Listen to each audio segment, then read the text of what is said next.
30대 A씨는 20대 여성이 만나주지 않고 수신을 차단하자 통장 계좌로 연락을 시도합니다.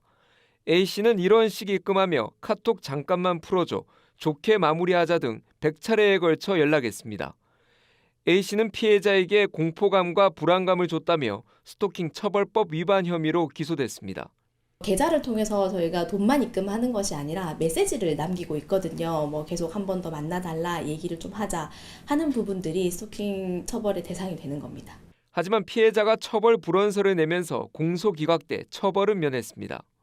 문제는 현행 법과 제도에서는 계좌를 통한 스토킹 범죄를 막을 수 있는 방안이 없다는 데 있습니다. 전화와 문자는 수신 차단을 하면 되지만 입금 자체를 막기는 어렵기 때문입니다. 한 은행 관계자는 기술적으로 계좌를 차단할 수 있지만 금융당국 가이드라인이 없어 자체적으로 할 수 있는 것은 없다고 밝혔습니다. 금융감독원도 스토킹 범죄는 형사사건이기 때문에 감독원 업무에 해당하지 않는다고 설명했습니다. 스토킹 행위임을 인식할 수 있도록 홍보를 강화하고 또한 기술적으로 차단할 수 있도록 금융기관 등 관련 기관 간의 논의가 필요하다고 생각합니다. 현재로서는 경찰이 긴급 응급 조치로 전기통신을 이용한 접근 금지를 내리는 게 최선인데 스토킹 피해를 막기 위한 실질적인 논의가 시급합니다. 20대 A씨가 배관을 타고 헤어지자는 여자친구의 집에 침입합니다. 휴대전화를 빼앗고 폭행했습니다. 경찰이 붙잡아 구속영장과 잠정조치 4호를 신청했지만 법원이 기각했습니다. 약 20일 뒤인 지난 10일 새벽 경남 진주의 한 식당 앞. A씨는 접근 금지를 어기고 피해자 앞에 다시 나타났다 또 체포됐습니다. 경찰이 다시 구속영장을 신청했습니다. A씨는 풀려난 이후에도 피해자에게 약 80건의 전화와 메시지를 보냈습니다. 과거에 깔아둔 위치 추적 앱으로 피해자 위치를 알아내 또 찾아갔습니다. 위치를 어떻게 확인했나요? 저는 세븐 카페예요. 왜 계속 연락했나요?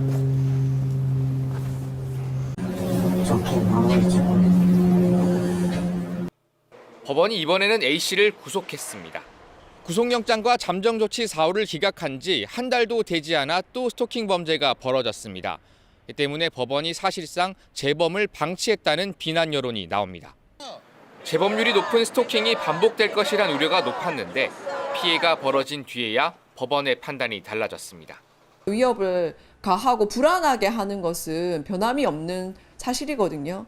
이 우려했던 바가 그대로 다시 드러나서 너무나 유감스럽고 좀 화가 납니다. 역시 구속영장이 기각됐다 사례로 이어진 서울 신당역 사건까지. 영장 기각 이후 스토킹 피해가 반복되자 사법부가 공범이라는 말까지 나옵니다. 한 40대 남성이 휘발유통을 들고 건물 안을 서성입니다. 남성은 한 여성 변호사에게 자신을 만나주지 않으면 사무실에 불을 지르겠다고 협박했습니다. 여성의 신고로 출동한 경찰은 남성을 붙잡아 구속했습니다. 여성 변호사는 8년 전 남성이 저지른 살인미수 사건의 국선 변호인이었습니다. 남성은 지난달부터 한 달 넘게 이 여성 변호사에게 만남을 요구했습니다.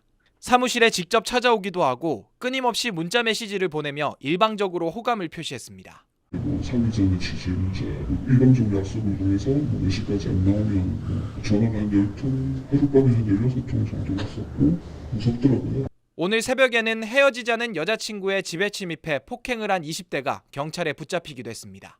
남성은 이렇게 건물 외벽에 설치된 도시가스 배관을 타고 올라갔습니다. 2층까지 올라가는 데는 불과 5분도 채 걸리지 않았습니다. 남성은 이미 인근 거리에서 여자친구를 쫓아가 실랑이를 벌이다 경찰의 경고를 받고 귀가 조치됐는데 1시간 만에 집까지 찾아가 범행을 저질렀습니다. 여성분이 휴대폰을 뺏기는 과정에서 112를 누르고 미처 대화를 하지 못하고 고함 소리만 질렀습니다.